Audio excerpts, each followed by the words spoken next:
You know that pit in your stomach on a Sunday night, that racing heart when a teacher even looks in your direction, the desperate hope that you could just become invisible the second you step into the cafeteria.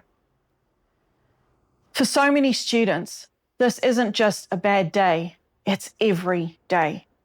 And it has a name: anxiety. According to the National Institute of Mental Health, nearly 1 in 3 adolescents has dealt with an anxiety disorder at some point. This is the story of that silent terror that grips millions of students, and more importantly, what we can actually do about it. Imagine your day starts not with an alarm, but with a jolt of pure adrenaline. Your first thought isn't about what to wear, but who's going to see me. Breakfast is a knot in your stomach you can't swallow past.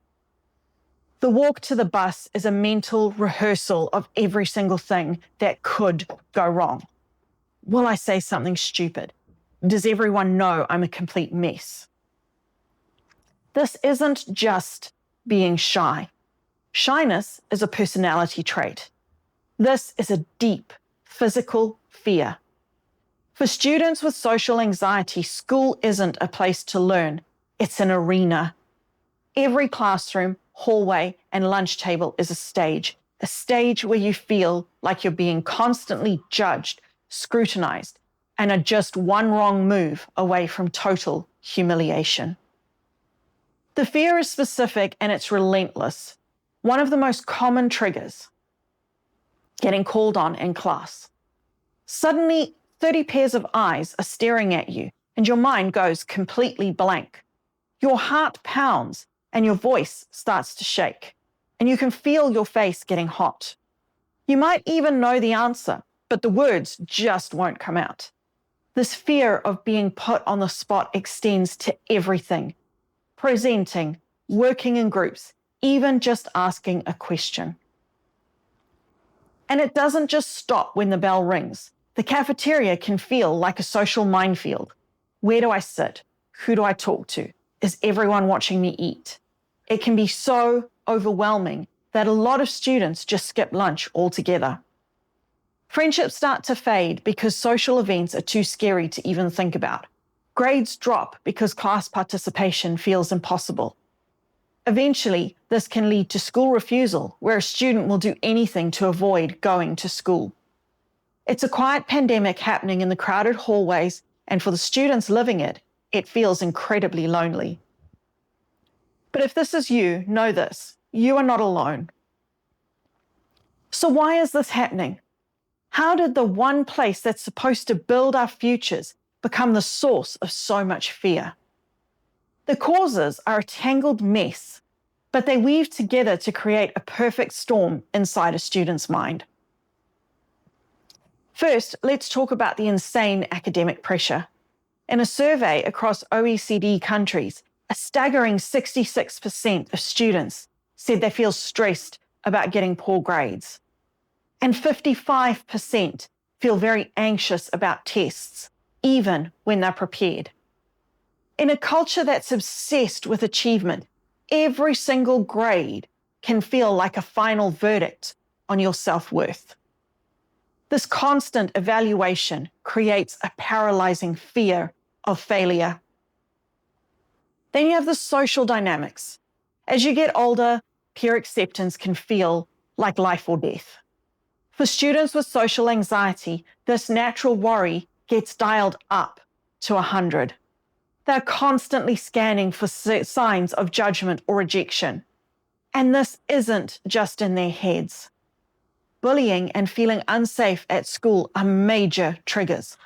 Whether it's happening in person or online, repeated negative social experiences can literally rewire the brain to see school as a threat. And it's not just what's happening inside the school gates. Things outside of school play a huge role. Undiagnosed learning disabilities, for instance, are a massive and often overlooked driver of anxiety. Kids with learning disabilities are at a much higher risk for anxiety because the daily struggle to keep up in class leaves them feeling frustrated, hopeless, and worthless. They don't know why they can't do what others can, and they carry that feeling of being broken or different with them every day. A student's home life and background also deeply impact their sense of safety. For students from immigrant families, for example, political tensions and rhetoric can create a deep-seated fear that follows them into the classroom. Educators report that this climate of fear directly leads to students being more concerned for their family's well-being and missing more school. When your basic sense of security is at risk, it's almost impossible to focus on algebra. Anxiety isn't just a worry in your mind, it's a full body experience. When a student with social anxiety gets triggered at school, their fight or flight response kicks into high gear, even though there's no actual lion chasing them.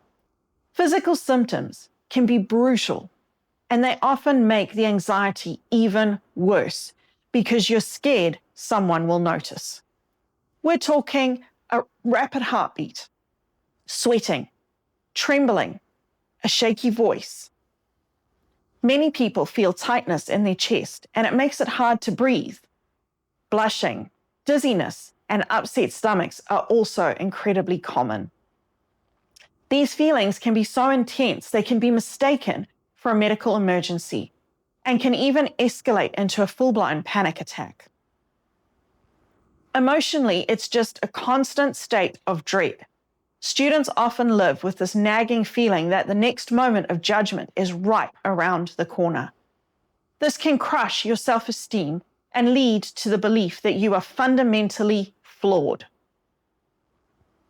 So, how does this actually look? Mostly, it looks like avoidance. It starts small, not raising your hand, staying quiet in group projects, or making excuses to get out of social events. Then, it can escalate to skipping certain classes or hiding in the bathroom during lunch. In the most severe cases, it can lead to selective mutism, where a student is physically unable to speak in certain situations, or just refusing to go to school at all. And of course, grades often take a nosedive. It's hard to focus. You procrastinate on everything and your grades slip, which just adds another layer of stress. It becomes a vicious cycle. The fear of failing makes you fail, which then makes you fear that even stronger. Okay, now that we get the problem, let's talk about how to fix it. The goal isn't to get rid of anxiety forever. It's a normal human emotion. The goal is to manage it so it's no longer running your life. There are real, practical strategies that you can start using today. Strategy 1, challenge your thoughts. Social anxiety runs on negative, irrational thoughts. You might think, if I say the wrong answer, everyone's going to laugh at me. This technique, called cognitive restructuring, teaches you to become a detective and actually look at evidence. Here's how you do it. When an anxious thought pops into your head, write it down. Now play the devil's advocate. Write down all the evidence against it. Honestly, how many times have you seen someone get laughed out of a classroom for making a mistake? What would you tell a friend who had this exact same fear? Then write a more balanced, realistic thought, like, even if I make a mistake, people are probably focused on themselves and it won't be a big deal. This isn't about fake positivity. It's about being realistic. Strategy 2, face your fears, but slowly. Avoiding what scares you only makes the fear bigger. The only way to shrink a fear is to face it. But listen, you don't have to dive in the deep end. This is all about gradual exposure. Create a fear ladder. At the very top, write your biggest fear, like giving a 5-minute presentation. At the bottom, write the smallest possible version of that fear, like just asking a classmate for a pencil. Start at the bottom rung. Practice that tiny step until it feels boring. Maybe this week your only goal is to say hello to one person. Next week, it's asking one question in a small group. Every time you face a fear and realize you survived, you're teaching your brain that you can handle it. This slowly retrains your brain to stop seeing these situations as life-threatening.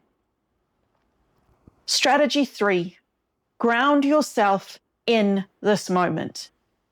When anxiety hits, your mind is in a time machine, stuck in a loop of future what-ifs. Grounding techniques yank you out of your head and back into the present by firing up your senses. The most famous one is the 5-4-3-2-1 method.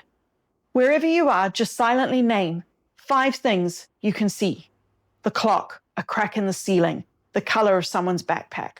4 things you can feel: the hard plastic of your chair, your feet on the floor, the pen in your hand.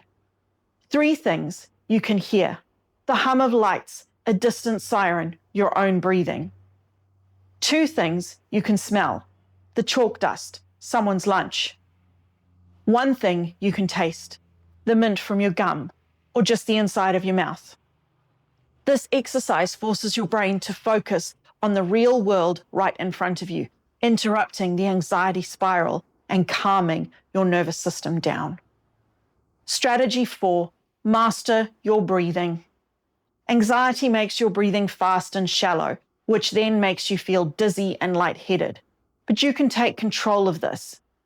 Try box breathing. It's simple. Inhale for 4 seconds. Hold your breath for 4 seconds. Exhale for 4 seconds. And hold again for 4 seconds. Do this a few times. It's like a reset button for your body's alarm system, sending a signal to your brain that you are safe.